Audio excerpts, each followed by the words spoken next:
This is AV SuperFriends Perspectives, a collection of interviews, discussions, and presentations from conferences, trade shows, and events that just don't fit either of the other two shows. Some are long, some are short, but they'll all have valuable insights, useful information, or just good conversation with thought leaders and subject matter experts. And now, the AV SuperFriends. All right, so we are still at Northwest Met. We are continuing to throw things at people as they walk by and talk with them about various odds and ends. And we are joined by Kevin Gelman with Alfatron, Dave Stewart with Eastern Washington University, AVSEP Top Tip. I worked with Dave for 5 years at EWU about 15 years ago. So we bumped into each other for the first time. And we were trying to figure out 11 years yesterday. So it's good to see Dave. Yep. So, Dave, you were telling me that you guys are looking at, as everyone is, cameras for campus, and you did kind of like a deep dive, real in-depth evaluation of cameras from all different manufacturers, and the ones you really liked were from Alfatron. And that's something that I think a lot of us maybe not as familiar with, but so Kevin is here, and we figured Dave is here. We'd get you guys together to talk about we'll figure it out in real time. Cameras and what, Dave, what were you looking for? What did you find? What works, what doesn't? What really attracted you to them? And how does that fit into the kind of the larger, hybridization, zoomification of systems at Eastern Washington? Sure. Well, it started out just like anybody. We're doing the hybrid, high flex, mixed modality, whatever term you want to use it. Insert flavor of the day. Yes. Type of classroom. We, just like other institutions, we got CARES Act money and said, you have $1.5 million, spend it. Or it goes away. And this is what you have to spend it on. So we said, great. We've been doing kind of a mixed flavor of that with the traditional hard codec video conferencing type rooms anyway for a while, especially with master and PhD programs. Students are already in the field in their area of study. They can't come to class for classes anymore. Typical scenario. So we said, okay, we've already got at least the basics going. Now we're going to do this to all these classrooms. We're going to at least put cameras in there so they can see everybody and microphones so you can hear everybody. Typical approach. We've seen it kind of across the board. I have had experience with Logitech, of course, plug-in webcam, typical scenario. I used a couple of Atlona cameras in a full-on Zoom classroom. Finicky. Nice cameras, reasonably good video, real finicky.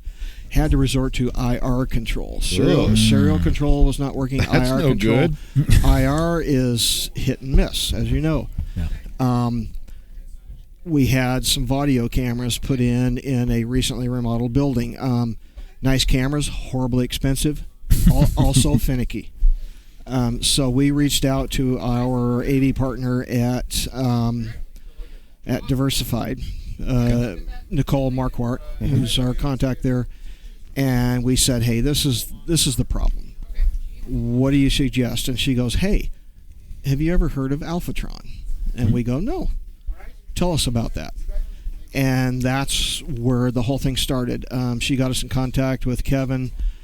He has been head and shoulders above anybody else as far as support.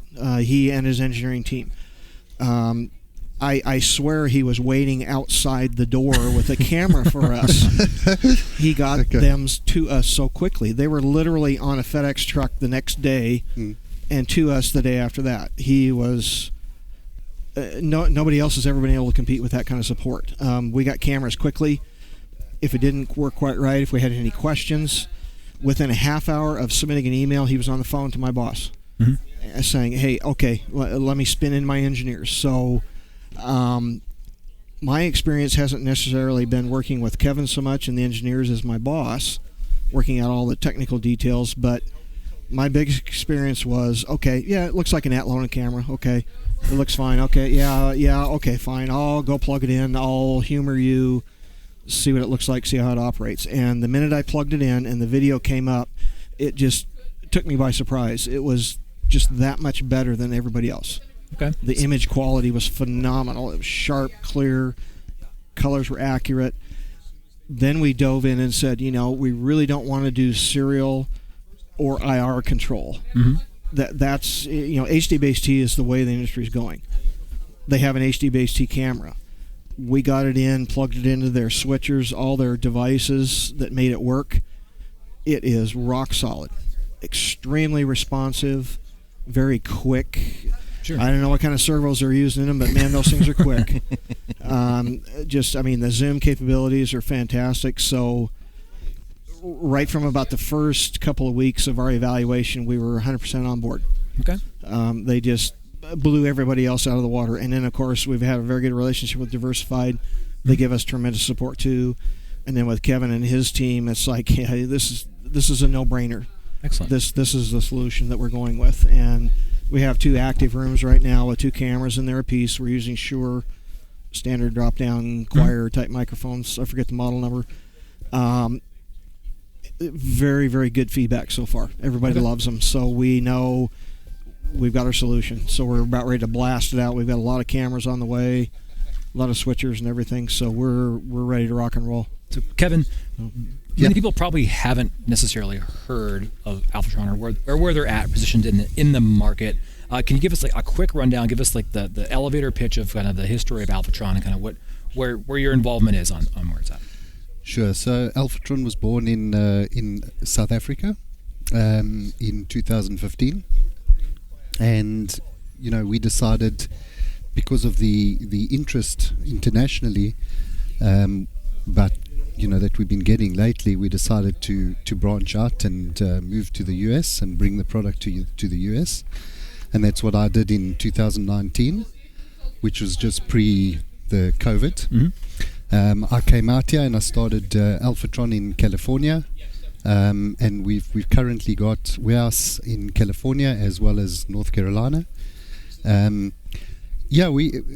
offers a complete AV or a complete range of audiovisual peripherals to the different segments. Your hospitality, education, retail, as well as home and commercial. Okay. So we currently are still head offices in South Africa. We've got offices in the US, in Australia, and we've got a lot of distribution in Europe. Excellent. Italy, France. We've just started in India as well. And we started working with NWMET probably about 9 months ago, I would say.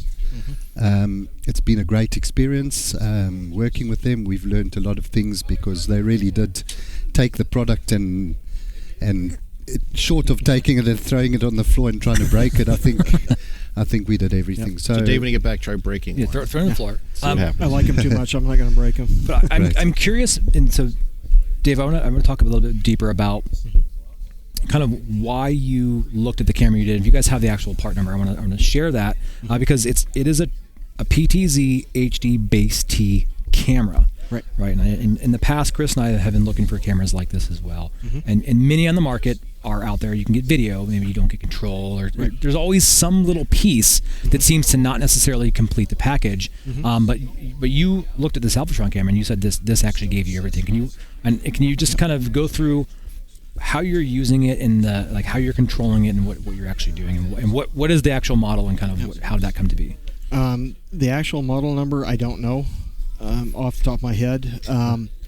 So I can jump in and sure. Just give please the model. do. Yeah, sure. So they've gone for 3 different model numbers, or actually it's one model but 3 different lens. So they went with the ALF, the 5X, HD-based-T, the 10X, and the 30X HD-based-T. Sorry, and 20X. So there's actually 4 models. So you're getting like one of everything then. Pretty much. All right. Pretty much. Across the entire board. You're doing the Alfatron flight. You're getting a little bit of everything. To be honest, we actually don't do the 5X and the 10X in HD-based-T. When I say we don't do it, we don't. It's not part of our regular product that we sell. We actually do the 12, 20, and 30. But we started doing the 5X and 10X because EWU requested it, and being the company that we are, we want to accommodate and rather work with people and bring what people want rather than what we want. So that's how we got to those products. Yep. Sorry, Dave, back to you. Yeah, oh, that's okay. We like the fact that they gave us HD-based-T in 4 different models because, as you know, Chris, Eastern is the age of the Eastern is it's quite a wide range. You know, we've got older historic buildings, somewhat newer, 70-ish, 80-ish, and then we've got new modern ones, different classrooms, different sizes. So with the 4 different magnification capabilities, we can cover just about anything. 5X from a small room, 30X we can put in the back of Showalter Auditorium and bore in right down on somebody's skin pores if we need to. I hope you're not doing it's no, it's that good. Huh. But HD-based-T really came to the forefront because a lot of our new Panasonic cameras or projectors on campus are running on HD-based-T. It's been very reliable. That's the direction the industry's headed. I don't want to have to park or run 6 different wires to a device, park a bunch of receivers there. I want 1 or 2 cables, and that's it. Cat 6 is cheap to run. Yep. And most of the building that we're in right now, which is called Patterson Hall, we had a lot of Cisco video conference equipment in there anyway. We had Pathway, we had cameras in place already, so there's a lot of our expense. We've already got the Pathway. Rip out that old stuff that's not working anymore, and now we have Pathway. We can mount an Alfatron camera right there. Cabling vendor comes in, pulls 2 Cat 6, we're done. So you're doing your kind of your video over one of your Cat 6, and then you just have IP control on your second one. Okay.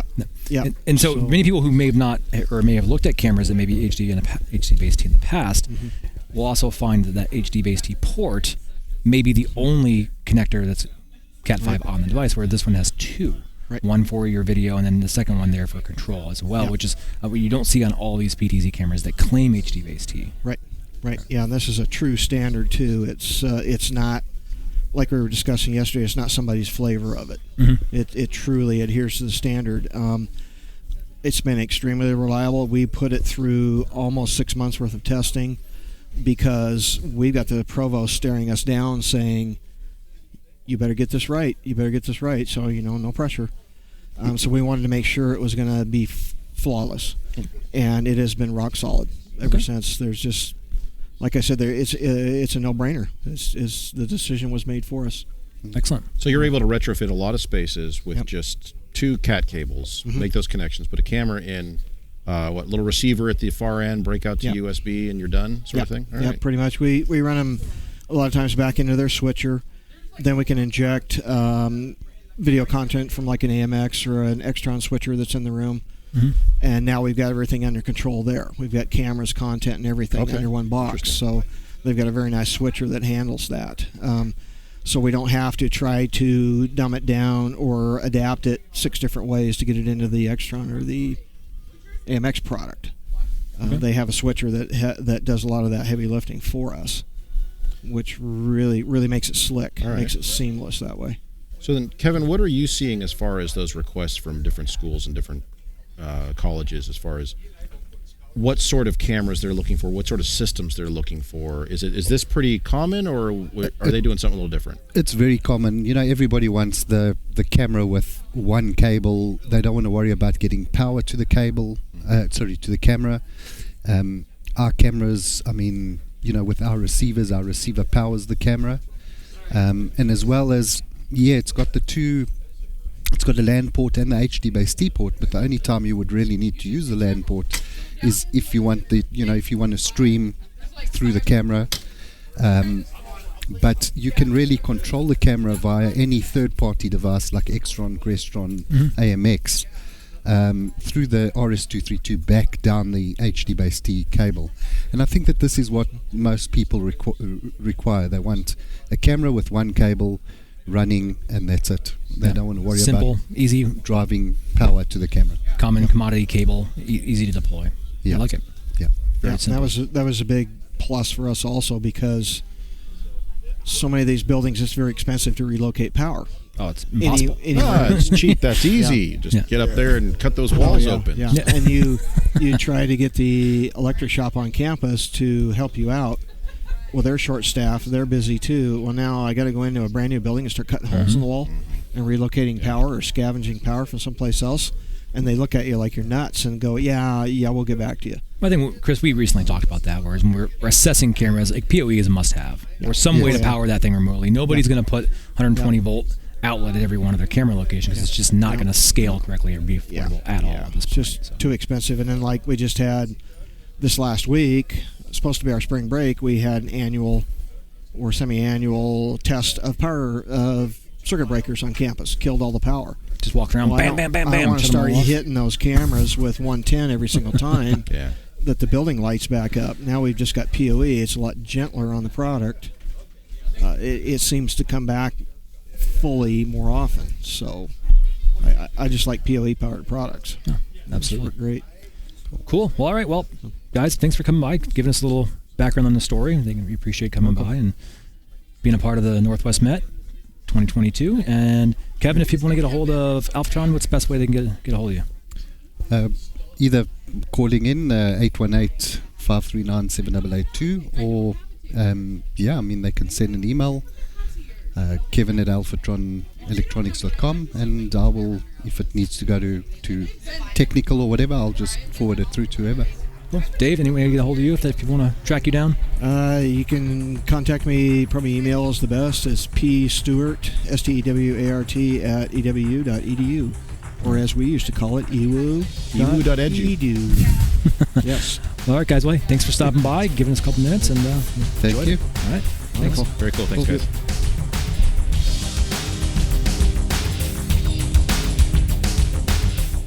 Well, that wraps up another episode of AV SuperFriends Perspectives. If you have a perspective to share, you can contact us with questions, topic ideas, or general complaints at mailbag@avsuperfriends.com. Nice work, everyone. Sharp broadcast. Really good. Everyone on the floor as well. Really a lot of hustle. I liked it. The opinions expressed by the AV SuperFriends are solely those of the individuals and do not represent their respective institutions, organizations, companies, or clients.